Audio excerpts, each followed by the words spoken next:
Hey, it's SaintMarcuz here once again with a video for you. This is top 32 Kissimmee regional deck list. I did really well at the event. I lost only to ISHIZU tier.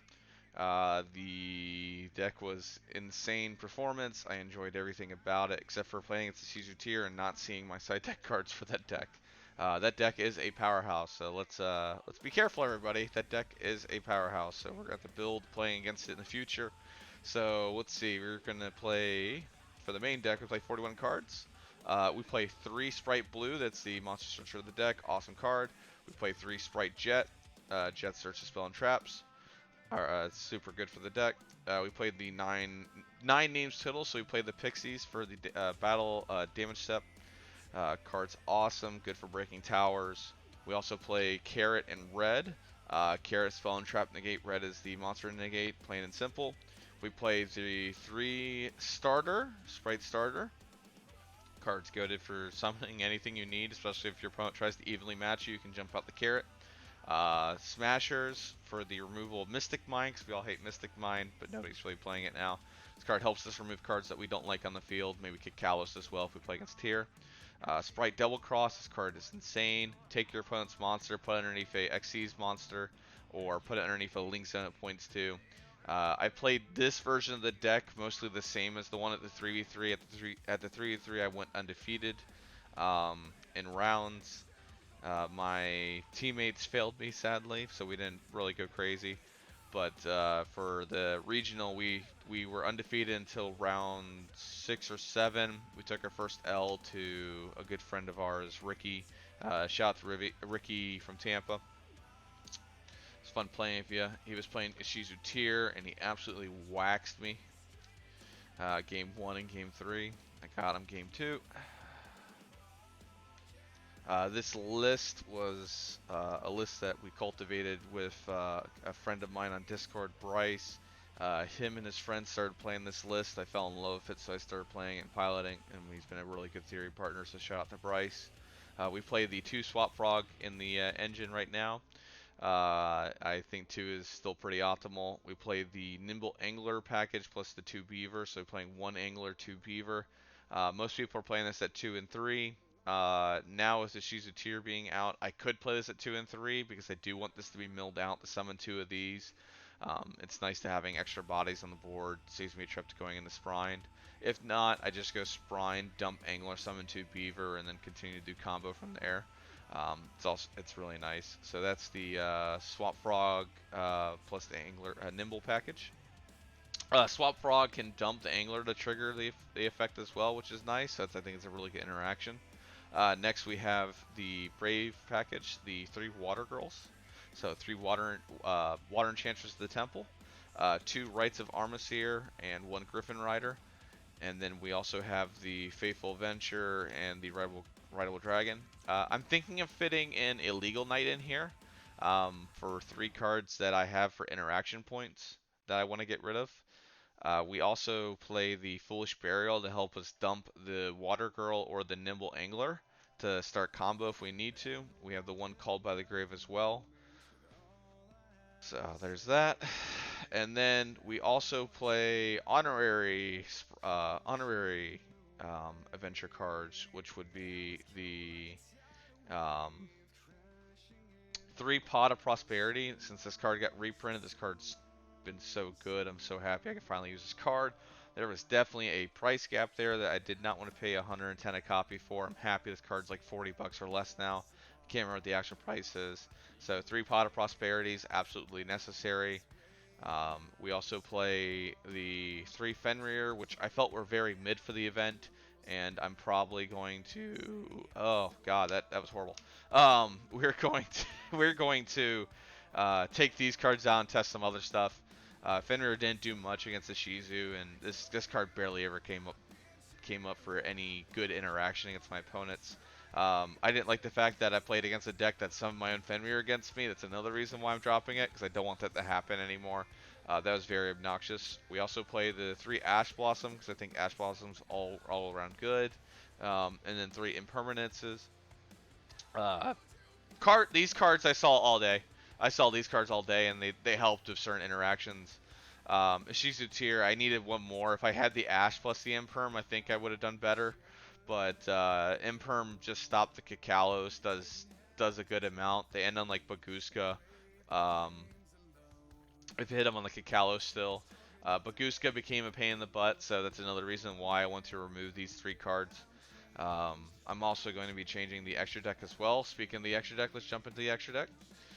We play 3 Spright Elf for the Spright package. Cards insane. People are using other decks. Spright Sprind, another card that came out of Dabble. Great card. Um, we also played the 2 Gigantic Spright, the 1 Totally Awesome for the Swap Frog package.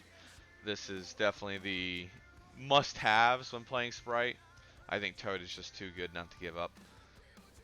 I think if I'm going to remove anything on the main deck, with the Fenrir stuff, I'll talk about that after that as well. But still in the extra deck stuff, we have the Zeus package, which is the Zeus and the Sky Cavalry Centuria. We play the Omni Baru in case our stuff gets banished or remove a big monster. I summoned this against Flu. Flu got bodied. Happy to do that. Number 29 was amazing. Card helped me summon cards that I needed, interaction points like Chaos Hunter. And then we played the IP Masquerena package, and we played the Dark Charmer. So we played the IP Masquerena, the Nightmare Unicorn, the Appaloosa, and Dark Charmer. I'm thinking of removing Appaloosa, the Goddess of the Bow, and Nightmare Unicorn in general. And I'm going to probably put like Pit Knight and Codebreaker Virus Swordsman in, with the return of Baguska being made from ISHIZU tier. That is very obnoxious to deal with. Very obnoxious to deal with. And excuse me again, I've got some really bad allergies this morning.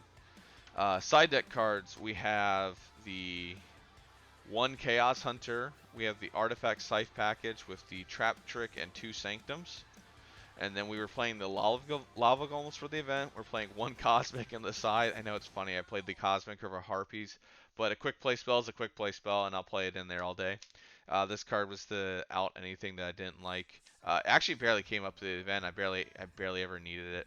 Lava Golem, I saw 1 time at the event.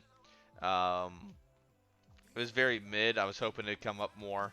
I'm thinking of replacing these 2 for more side deck cards against ISHIZU tier. I've thought of some really cute tech cards that I'll have on the way. I played 3 Droll and Lockbird.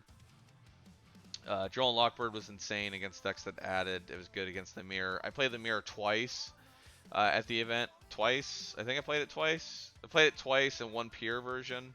And then I played, I forget what it was. I think Runic Spright. But we pretty much won every match that we played the Mirror, any Spright variant at that point. They were on the 2 Nimble 3 Beaver package as well. And that's why I like the one. They just kept bricking on it. Next, we play the mysterious cards that never saw my hand the entire event that I'm very angry about. Is Dimension Shifter. This card was great in testing, but when I need it the most, he was like the Avatar. He was gone. He was gone, man. I wish I could sell this card because it was an instant win against the ISHIZU tier. So I'm mad at you. I'm mad at you, Shifter. Because with Shifter, we play Gamma Burst. And Gamma Burst OTK'd 9 games for us at the event. It was really, really good card. I was really happy with the results of this card. I literally either OTK'd or clapped back with a Spright Gamma Burst. It was just insanely good. This card was great siding in. This card's staying on the side. These will stay on the side. I'm just angry at them. I wish they came up more. Now, if I were to change anything out of this deck list so far, it would be the 2 Lava Golems on the side, maybe more back row removal. I'm actually thinking of getting rid of the Scythe package as well. It didn't really close out any games for me this event, but I barely saw it, so I guess I'm just like a little frustrated at it. If I'm going to change anything in this deck, it'll probably be in this 9 interaction slot. I have already thought of an idea for it. I love Ash and Imperm. They're really good interaction cards against your opponent on their turn. But I might just build like an all gas version where these 8 cards, and this will be the like illegal night. And these 8 cards will be the Bestial package that I'm running in my Dark Magician list, because I also like the fact that I get an extra pop and a draw card against my opponent. But right now I'm testing with these three out for 2 tactics and an illegal knight to see how that works as well, and then keeping the Ash and the Imperm. So I'll come back to you for the better results. So shout outs again to Beer Bros Cards. Shout outs to Apollo's Dueling Dojo for the beautiful mat. I'll put the link in the bottom.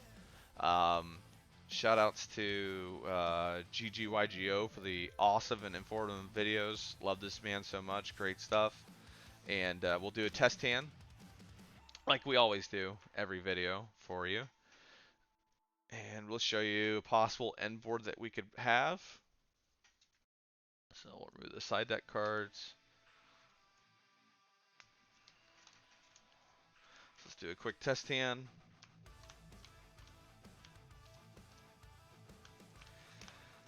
Yep.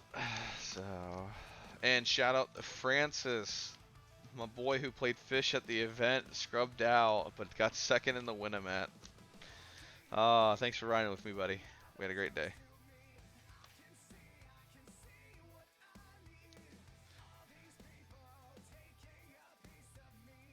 All right.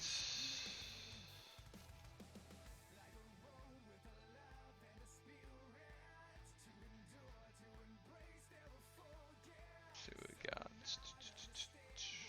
Shuffle, shuffle, shuffle, shuffle, shuffle, shuffle, shuffle.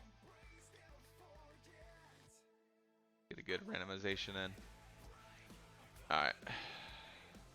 Cut in half. 2, 3, 4, 5. Oh, that was a little too much. That was called by the grave for the 5th card. Alright, so this is actually not a bad hand, believe it or not. Right of Armor Seer, Pixies, Ash, Imperm, Fenrir. So we are seeing interaction points, which is really nice. We'll summon the Fenrir, Fenrir effective search, search out Fenrir, shuffle the deck, and then so we add that, activate Right. Right's gonna do the Faithful Venture token, so we'll do the Faithful Venture. Faithful Ventures and 1 token. We want to summon the cards that we don't want protected by Elf in the middle zones as much as possible, so we'll put token over here. For some reason I like using this zone a lot. I don't know what it is, but I just do. Next we'll summon the Pixies. We'll normal summon the Pixies. Pixies will search us out, the Draco back. We'll use the effect of Faithful Venture. We're going to dump the Fenrir with the Faithful Venture and add the Griffin and summon the Griffin immediately. So we'll add it to hand, summon it. We'll keep the Rideable Draco back for follow-up. We'll then go into Spright here. Spright is going to dump us the Nimble Beaver package. So we'll go Spright dump Angler. Angler effect to summon 2. There's Angler. Beaver, so I go Nimble Angler, dump, summon Beaver, Beaver, Beaver. We'll XC summon into the Gigantic Spright. Now that we have it, remember if you're going against your opponent with this hand in game 2, keep the Spright, if not, dump the thing. So we'll do that, the summon. We can summon the Frog here, or we can go Spright combo. We're going to go Spright combo because we want the double cross more than the Toad here. So we're actually going to summon the blue. Then we'll use blue effects. Blue's going to search us out the Jet. We'll then have to link to here. We'll link to the blue and the Elf. Putting a dark monster in with the Pixies in the grave, which we were trying to avoid the entire time. We'll summon the Jet. Jet's going to add us the double cross here. God, this deck stacks like a crazy madman. Alright, so we've now got the double cross, we got the Imperm Rival Draco back. Well, we don't want to leave a super poly target, so we'll set the Imperm and the cross, and then we can also go into oh, we also haven't used Elf effect. So we can also use Elf effect here to summon one back from grave and make a link 2, and we have the Draco back in hand. So what we'll do is we'll summon back the Spright here because we haven't used it to summon from the grave, which is actually really neat. And we can use this to detach and bounce on our opponent's turn. We now have super valuable targets at this point. I wasn't able to bounce back the Draco back because I didn't make Toad. Usually when we go to swap Frog, we'll bounce this back to hand to make Totally Awesome. But this is actually a pretty good board as it is. The only things I would change different here is I'd probably link these two off. I'd either link these two off or XC summon, but I can't do that. Or I can do the Sprind. Or I can go summon the Pixies back and link 2. And we can make the Masquerade, IP Masquerena. And it still gives them a super poly target, but hey, we tried. At that point in time, we can play against our opponent, use Elf, summon back Jet, Jet add starter or Smashers at that point for the follow-up on the next turn because we want to have a play to start with, and then we can use everything on board.